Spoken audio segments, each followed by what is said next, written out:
The people are asking to meet the professor. Everybody's saying he don't exist. Berean, stop being stupid. You know he don't exist. You from the block, you act like you going for the scam. Even if he do exist, you got to bring him forward, but you want to protect him because Abu and them going to start, Sister Cherry and them going to start emailing, and Faithful and them and Vocab and the devil's going to start emailing. Y'all can't fool me with this. It's looking real bad. And who's going to have a hidden scholar? A scholar that nobody, and I told the dude, I got the 300. So I told the dude, yo, you could take the 300. He said, what's his name? And he started looking. I didn't even tell the white guy. He used to be a marshal. I used to tell a white old man from the Assemblies of God Church. I said, listen, I need to investigate. I need somebody to find this professor right here and this and that. He just looked at me and smiled. He said, I don't need your money. He said, give me his name. He said, I don't need, and from what I told him, the little bit I told the white man, he said, I don't need it. He said, I won't even take your money. He said, that man don't exist. My hand is on God's Bible. My hand is on God's Bible. He said, that man don't exist. Pastor Major. Good evening. Let me first belatedly say Merry Christmas to those who celebrated on the Gregorian calendar a few days ago, and likewise, let me wish a Merry Christmas to those who will be celebrating in a few days, whether it be according to the Julian calendar or the corresponding Coptic or Ethiopian calendars, etc. But to get to the subject of this video, back on December 25th, Kelly Richardson released a video attempting to reply to my last video on the appeal to scholars. Much of the first half hour of Richardson's video was devoted to again trying to push this absurd idea that I and others somehow brought about a shift in the position of David Bunis. At this point, the accusations have been so wild and frankly malicious that I'm not going to mince my words here. To put it bluntly, Kelly Richardson is engaging in a deliberate attempt to distract from the fact that Brown badly misrepresented Bunis. It was Brown who told people that Bunis confirmed a complex sentence in the Solitreo script when there was no support whatsoever for that claim.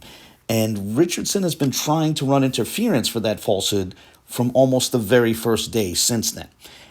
Recall that back on November 22nd, in the infamous panel discussion that happened on the Boom Church Atlanta page, Brown gave a supposed translation of the Hebrew sentence he claimed Bunis had confirmed.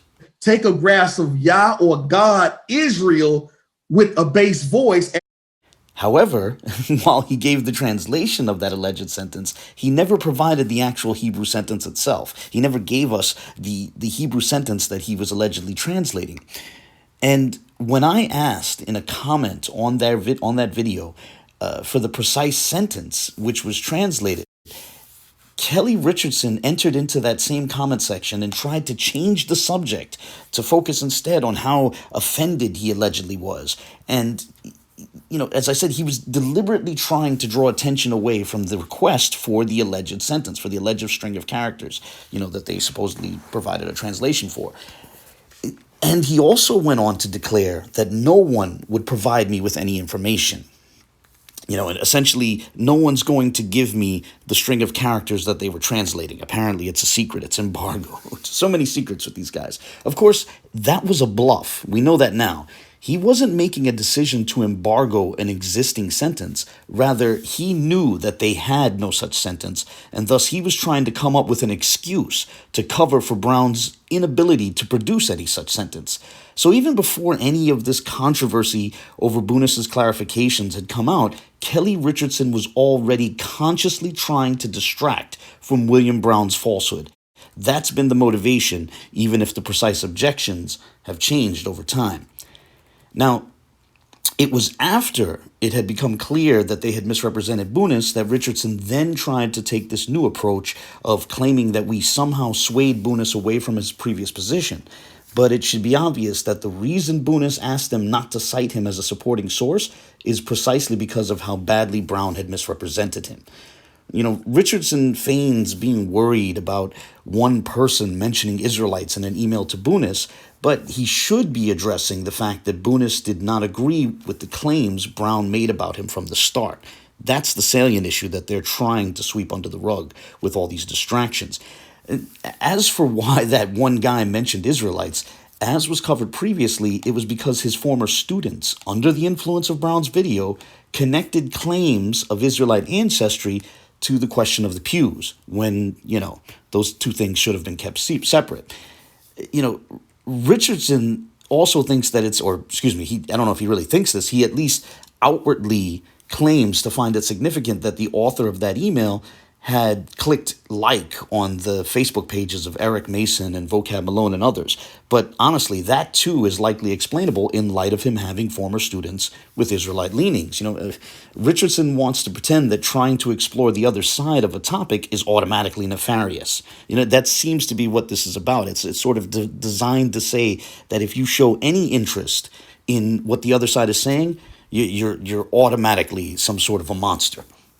But again, all of this theatrical pearl clutching is just a deliberate attempt to draw attention away from how badly Brown misrepresented Bunis. And for that reason, honestly, at this point, I think this has all been quite shameful. But that aside, what Kelly Richardson's video was expected to address was the reality that the second scholar they invoked after Bunis, a supposed Tel Aviv-based Hebrew professor named Richard Katz, was nothing more than a sock puppet created by William Brown. Richardson did devote about a half an hour of his video to that topic, but the portion ultimately amounted to a long-winded repetition of ground that I had already covered in less than half a minute. Richardson's long, drawn-out argument basically boiled down to the IP being that of a Yahoo server, and as well as that it's not impossible for two persons to have the same SPF IP. Now, I myself said precisely that in my own video, and it took me a lot less than 30 minutes to do so. Here, listen to what I actually said in my video, and note that this is like 18 seconds it takes me to sum this up. As this is part of a sender policy framework, the relevant IP address reflects that both messages were sent via Yahoo. It pertains to a Yahoo server, one of many Yahoo servers. It's not impossible for these two people to have the same SPF IP. With that on the table, consider a couple clips in which Richardson also says that the SPF IP one has access to can relate directly to the country and region one is in. Here, listen to this. A company can have 2 to 3 DNS servers within a single domain. Companies like Google, Yahoo, Microsoft have multiple server farms and far more than 2 or 3 DNS servers. Understand, a company can have multiple domains within a forest. Each domain can represent a region. I am confident that Yahoo has multiple server farms and DNS servers based on regions and countries. So depending on your region, the country you reside in will determine what SPF servers are available to you. So that email, you can have 50 emails and you can have this same SPF numbers for some of those emails. They change. But I can tell you for sure that it is a finite set of them per region. So with that in mind, listen again to what I said in my video and note what precisely it was that I said would be highly unlikely. As this is part of a sender policy framework, the relevant IP address reflects that both messages were sent via Yahoo. It pertains to a Yahoo server, one of many Yahoo servers. However, it is highly unlikely that two people in different continents would wind up with the exact same IP across all 4 sets of numbers. So even if we go by Kelly Richardson's recent videos, it seems less plausible that 2 men in Atlanta and Tel Aviv would wind up going through the exact same SPF, the same sender policy framework, sending their emails through that. Humorously, some who are attempting to defend Brown have sensed this and have proposed that perhaps Katz just coincidentally happened to be visiting the United States when he wrote that email. Yeah, so many coincidences. That's going to be the theme of this. But ultimately, that section on the IP, in Richardson's video, it attacked a straw man and it ignored the larger argument. Although others focused on specifically the IP, my video never rested the argument on the IP alone. Rather, that was merely, a de facto cherry which sat atop the collection of curious coincidences. By ignoring most of the spectrum of issues and how they fit together, Richardson essentially failed to address the argument. They have a whole IT class and address nothing. Y'all could fool him. That IT class that they addressed nothing that was the charges from Abu. Pastor Kelly. So let's go over the fuller argument, though this time let's do so with a few new examples mixed in. The first glaring problem is that there is no trace whatsoever of this Tel Aviv-based Hebrew professor named Richard Katz. Now, bizarrely, some of Brown's defenders tried to declare that they could find online references to men named Richard Katz who were outside of Israel and who were not professors of Hebrew, but, I mean, as should be obvious, that misses the point. We're talking about specifically a university professor who is a scholar of the Hebrew language, who is based in Tel Aviv, and who is named Richard Katz. Why is there no trace of specifically such a person, specifically that sort of person? Did he acquire his professorship without ever publishing anything or otherwise producing writings in his field? Isn't it alarming that the only source we have for the existence of this person is William Brown? If his name is out there, his occupation is out there, you verify the whole thing by showing me what he did, what he's done in the scholastic world. So if this person is of a high enough level to where he can identify that it's Solitreo and definitively say that it's not Arabic, then he's of a high enough level to where I should be able to find some kind of scholastic work there. You should be able to just point me to an article or a paper that he wrote that verifies that he is this scholar, and all is well on the topics you're talking about. On when it comes on linguistics, you feel me? Because that's how the scholastic world works. He's not some high-level scholar with no fingerprints. A second issue has to do with the awkwardness of the few references to the Hebrew language which appeared in the emails attributed to Katz. I'm going to give 3 examples here. The first example is admittedly the most minor example, or perhaps the least obvious example, or the most subtle example. Okay, I admit that up front. In the first email Brown and Richardson produced from Katz, I found it curious that it was stated that the markings looked like Aramaic square letters, but could possibly be a form of Hebrew. While it's not definitive or conclusive, the use of the adversative conjunction but gave me the impression that the author thought that something being written in Aramaic square letters would generally be indicative of being something other than Hebrew. If that was the intention, it would fit well with the fact that both Brown and Richardson struggle with the distinction between script and language. And this is important to keep in mind. So I'm going to share a few examples of that. An example of Richardson's lack of clarity on this distinction between script and language can be found in his argument, which he's been pushing for, or he was pushing for over a year. This argument that the markings on the pews constitute a quote-unquote Shemitic language, which is neither Arabic nor Aramaic. And yet he arrives at this position despite him seeing resemblances only to individual characters. Here, consider this clip from October of 2019. So those writings on those pews is a Shemitic language, is not Arabic, because if it was so, then how come they still haven't translated? Was able to read it. It's not Aramaic, because if it was Aramaic, whether it's modern or ancient or whatever, how come they still haven't been able to translate it? Correct. But they were in awe when I showed some of the letters from the Ga'az in combination with the Shemitic language. Now, I'm not saying that I can read what's on the pews, but I can identify some of those letters. This issue also came up in that panel discussion on the Boom Church Atlanta page back on November 22nd. Towards the end of the 1 hour, 10 minute mark, which is to say just before the 1 hour, 11 minute mark. So let's say, 1 hour, 10 minutes, 55 seconds, something like that. Right around that time, Brown said that my video on Benaya's first Facebook post had declared that it was not Ladino. Now, I was watching live at the time, so I left a comment in the live chat explaining that my video never discussed Ladino, rather it was discussing a Facebook post making claims about Hebrew.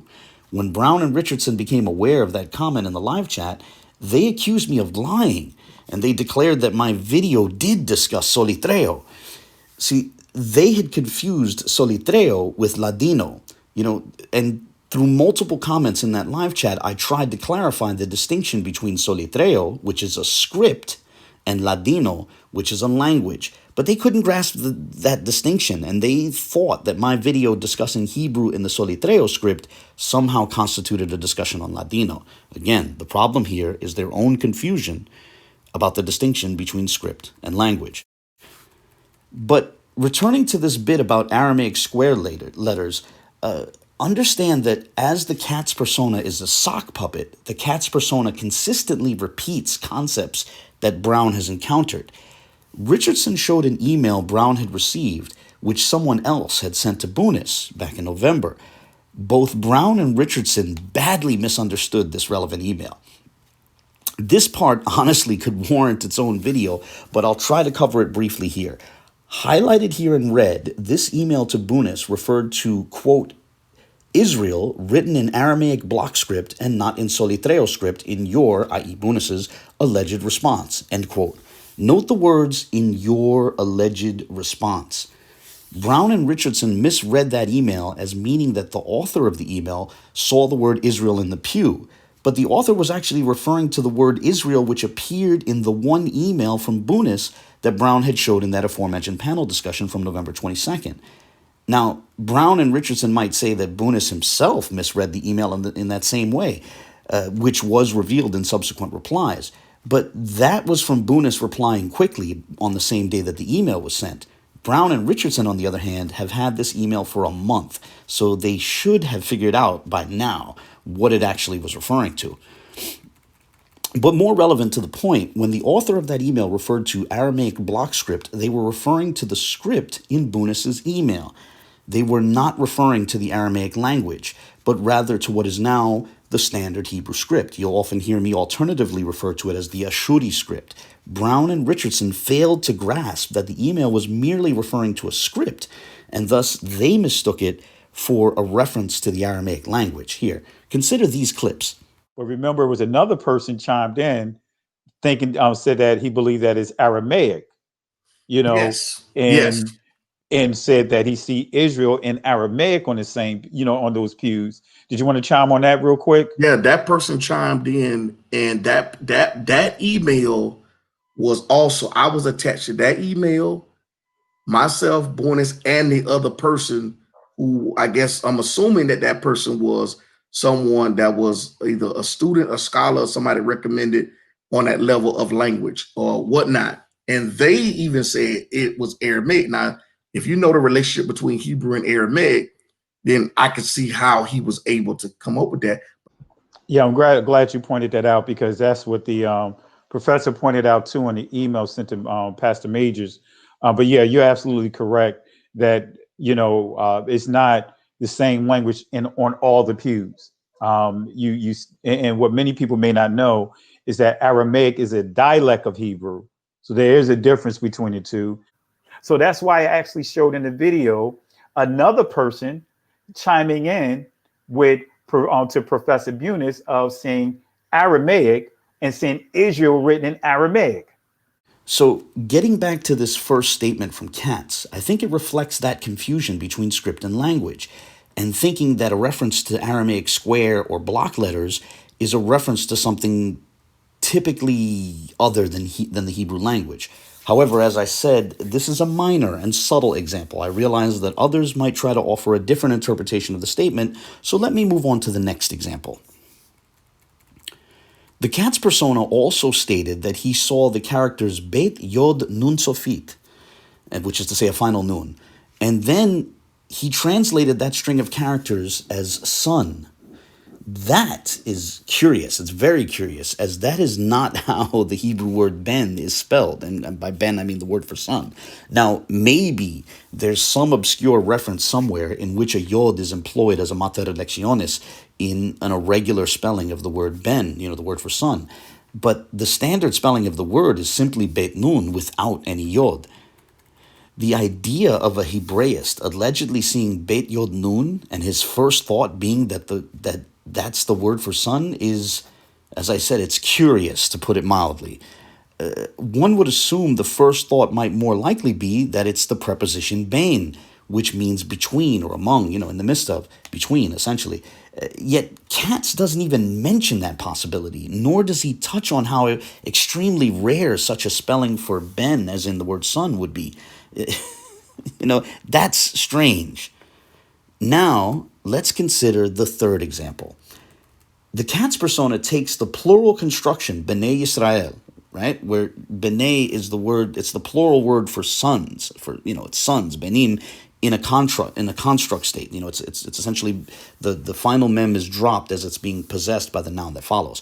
But he takes that plural construction, Bnei Yisrael, and renders it in the singular when he translates it. He translates it son, singular, of Israel. Not sons of Israel, son of Israel. Now, perhaps someone will try to object that, hey, maybe that was just a typo. Maybe Katz intended to write sons of Israel, but accidentally missed the final S. However, I'd offer another hypothesis. Maybe the person writing the emails for Katz is so unfamiliar with Hebrew that he didn't know this is a plural construction. But this particular email from the Katz persona has another curious aspect to it. To show what that is, let me play Brown reading the fuller email. And as you listen, note how it mentions both the string of characters Bet Yod Nun and shows the string of characters Bet Nun Yod. Good morning, Willie. Regarding your last question, as I stated, Bet Yod Nun Sofit can be seen using Hebrew square letters, and after reviewing what Benea presented using some betrayal, those markings are extremely close. And one could conclude the words he translated from those markings are strikingly close in comparison. My conclusion regarding the pews, the words Bnei Yisrael, or son of Yisrael, or simply Yisrael, should be noted. Listening to that and reading that, one is left to wonder, wait, did the Katz persona claim to see both the string of characters Bet Yod Nun and the string of characters Bet Nun Yod? And being that the Katz persona translated both strings of characters as son in the singular, might this actually be a case where the author fumbled and confused the two strings of characters? In short, is that a reference to two different strings of characters or a single string of characters? Humorously, we'll probably never know the answer to that question, as it has been made clear that neither Brown nor the Katz sock puppet have any intention of showing the precise markings that allegedly contain the relevant string or strings of characters. The Katz persona went out of its way to preemptively state that it is too busy to get into the quote-unquote breakdown. And by the way, does anyone else find the use of the word breakdown worthy of at least a smirk here? But that term aside, honestly, this seems like a bluff. If the emails have a sort of built-in literary device designed to provide an excuse, a ready-made excuse for not showing where in the markings the alleged text appears. This character of Richard Katz, he literally took more words to say he wouldn't give the explanation than what it would take to actually have given the explanation. Exactly. And go back and look at that email. Excellent. It's a hella long email about why I will not answer the question. I'm too busy. I got this going on. But bro, all that scholars shorthand information. That's what they specialize in, is shorthanding the information.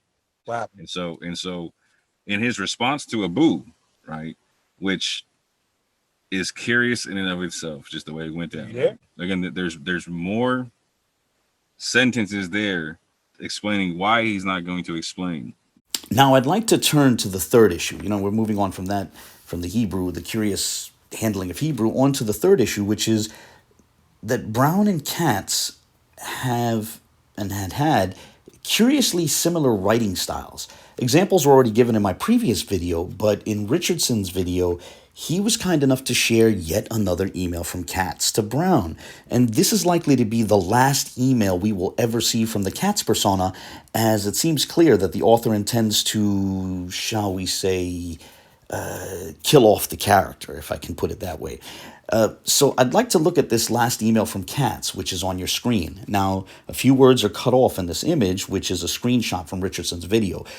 Moreover, it might otherwise not be legible if you're viewing this from a mobile device. So I'd like to first quickly share a clip of Kelly Richardson reading this email. Greetings, William. This week I received several emails inquiring about my conclusion regarding the pews. And I must be honest, many of those emails were not happy about it. In fact, last week I received an email from one particular individual asking for my credentials and place of employment, in which I shared with them. And earlier this week, I was informed by the university that someone emailed the administration stating that I was promoting and associating with a Hebrew Israelite hate group in the United States. I'm writing you to inform you, and I wish you nothing but success on your journey in reference to the pews. But at this time, any translating of any future pews or projects I won't be involved in. In regards to the pews that you sent me, they are recorded and on record regarding Solar Trio and Hebrew Square. I stand on my conclusion, but this email will no longer be accessible.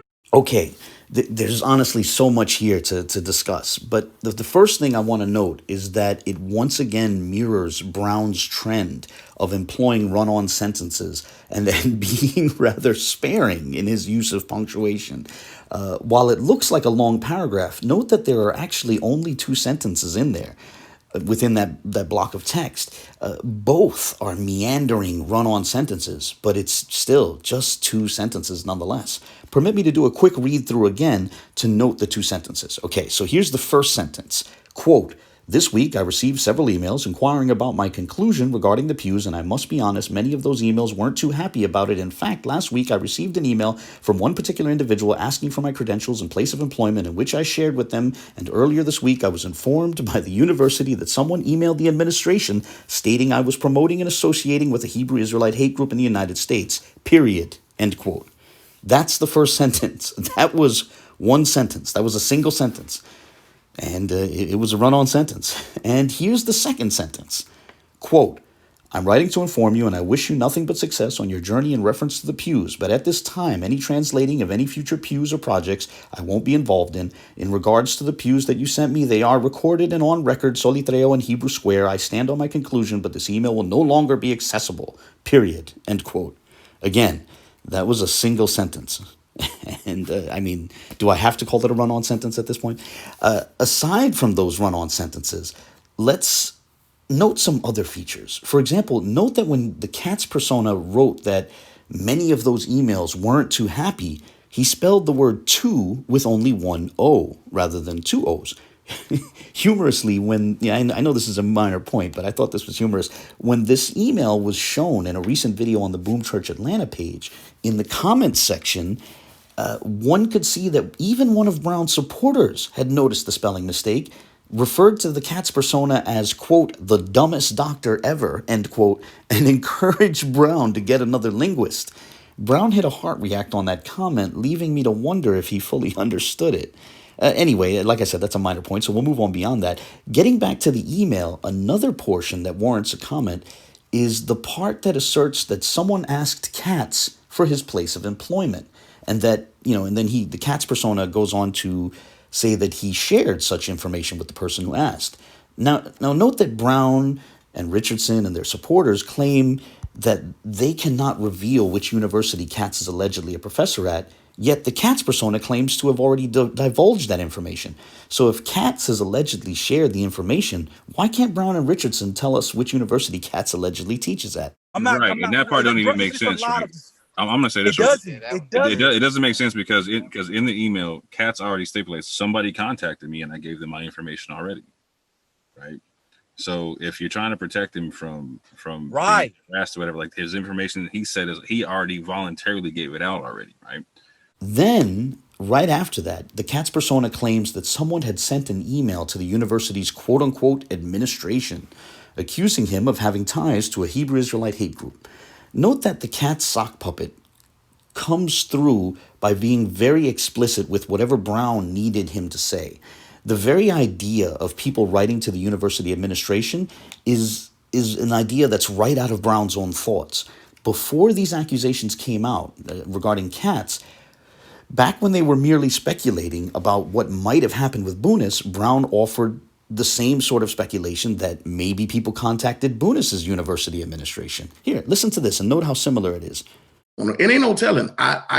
people could have been emailing him, threatening his job, or emailing his administrative, the school or whatever it is. So the Katz persona serves to provide more concrete support for whatever Brown's previous ideas were. But of course, no one wrote to Katz's university as, let's just be blunt. Fictional characters do not work at actual universities. However, if Brown and his supporters wish to disagree, then I'd like to ask that they finally tell us what university that is. It is incredibly awkward for them to assert, on the one hand, that they cannot share whatever university Katz is allegedly at because they wish to protect him from their opponents. Yet, for them to also assert, on the other hand, that those opponents have already written to Katz's university. If your imaginary enemies already know what university Katz allegedly works at, then there's no reason for you to keep that university a secret anymore, right? But of course, the real reason they will never share the precise university is because once they do, it will be too easy to check if that university has a Hebrew professor named Richard Katz, an emphasis on Hebrew professor. Moreover, this fiction is another literary device. This is Katz's character exiting stage left, never to be seen again. In short, this email had two purposes. The first was to fabricate support for the wild speculations that they had previously made about Bunis being harassed. The second was to provide an explanation for Katz disappearing so that neither he nor his claims can be scrutinized. Oh, and one final point about this email. Notice that in the signature, Professor Katz once again renders PhD with a capital H. It's pretty unlikely that a person with an actual PhD would capitalize the H in that abbreviation of their title, but that is a feature of Brown's writings, as we see him doing so in Facebook posts and in a screenshot he shared in that panel discussion from November 22nd. It's another one of those curious parallels in the writings of Brown and Katz. So to sum up here, I would simply say that when one looks at the various curious features of this email, the most polite thing that one can say is that it's highly doubtful that it was actually written by a university professor. And I really hope that's obvious to you. Moving on to the fourth issue, as was covered in my previous video, Brown and Katz were using the same model phone and, with the same operating system. Now, Brown's supporters tried to object by saying, hey, Androids are popular, so there's no surprise that they might have the same phone. So what can we say? But I guess this is just another one of those curious coincidences. Katz could have used a myriad of devices other than a Samsung Galaxy S8. Not only just in terms of other types of phones, but so too he could have written from a variety of different tablets or from a laptop or from a desktop computer. But no, in one of those happy coincidences, he just happened to be writing from the same model phone as Brown. How curious. So with that before us, let's lay the different points out and view them together. Here are the various issues that we've covered, First, there is absolutely no trace of this Tel Aviv-based university professor of Hebrew named Richard Katz. Second, the few references Katz made to Hebrew were clumsy and curious. Third, Katz has a very similar writing style to Brown, from the curious approach to punctuation, to the run-on sentences, and even to rendering PhD with a capital H. Fourth, Katz just happened to have the same phone as Brown, the same operating system, even the same version of the app that was being used. And then fifth, the cherry on top, almost like a wink from God, that lets us put a pretty bow on top of the whole thing. Brown and Katz coincidentally sent their respective emails via the same sender policy framework, the same SPF. And maybe, just maybe, as some of Brown's supporters speculated, Katz, who allegedly lives in Tel Aviv, could have just coincidentally happened to be visiting the United States when he wrote the relevant email. Look, you can look at those points individually and keep offering up hypotheticals, maybe this, maybe that. But the easiest explanation of the entire collection of points is that Brown wrote those emails from Katz. That position, that conclusion, Brown is the author of the emails from Katz, provides the best explanatory scope to this collection of points. And as I said in my previous video, for me, at this point, when it's laid out like that, it's just too many coincidences. Now, Before I end this video, I should note that some of Brown's supporters wish to dispute that first point, about there being no trace of Richard Katz, the Richard Katz that the Katz persona that Brown brought up. Dante Fortson shared this interesting community post in which he wrote the following, quote, "Interesting. So people are claiming to have found a Richard Katz in Atlanta," end quote. Then, a bit further on in the post, he wrote, quote, "If there were people in Berean's chat claiming they found Katz, why were they ignored? Let's go back and review the live chat," end quote.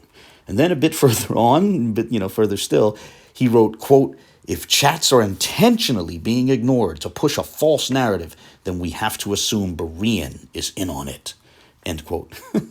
Now, I know Dante wants to say that he wasn't taking a position on the subject, but, insinuating that Berean might be in on some sort of conspiracy is pretty strong language. And then Dante shared this video.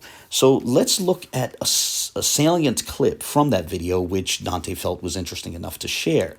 This clip will run for slightly over 2.5 minutes. Here we go. But I just want to know, you got Abu, faithful to God, you got Berean, then you got Berean said he tried to give a man $300, a private investigator or something he said in there, $300 to find this Richard Katz guy. And he said that and nobody could find him. This is why I'm making a video, because nobody could find him, right? And Berean even said that the guy came back and told him the man don't exist. So here's my thing. I'm a plumber. During the first video Berean made, after Abu's video talking about it, while he was talking about it, I got on my computer at that very moment and I typed in Richard Katz, linguist. And the very first thing that popped up on the screen was a Richard Katz PhD in language. And then I looked in the comment section and there was 2 other people that said they found it too while Berean's talking. So my question is, how is it? Now, I'm not saying that that's the guy. I'm not saying the guy I found is the guy, but he's right there in Atlanta. He's a Jewish guy. He's involved in the in a Jewish congregation, and it looked like to me like maybe even a Jewish school, right? And he's teaching some kind of language in the school. I don't know if it's Hebrew or English or whatever, and he had a PhD. He's a linguist. So how is it me, little old me, a plumber, can barely even work this technology, I can get online and I can find a Richard Katz PhD in language, a linguist. But Abu can't find one. Faithful to God can't find one. Berean can't find one, and neither can Berean's private investigator. Berean, I don't think he's really a private investigator. So my question is this: what's really going on? What's really going on? So this is what the man in the video was referring to. A guy with the same name who got a PhD in linguistics from the University of Georgia in 2016.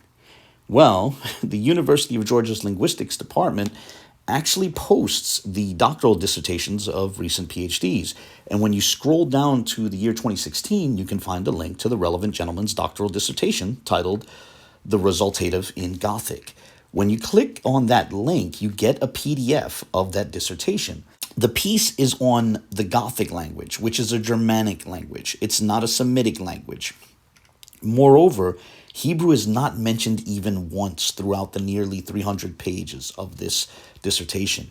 If you can find the gentleman's LinkedIn page, you'll see that the gentleman's BA and MA, which is his bachelor's degree and his master's degree, were in English. So none of his degrees pertain to Hebrew.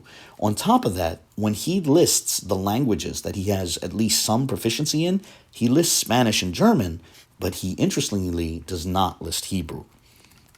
At this point, Thinking this gentleman is relevant to the controversy over Brown's Katz character, the Katz character introduced by Brown, it's an indication that the people pushing this as a possibility aren't thinking very deeply on the question.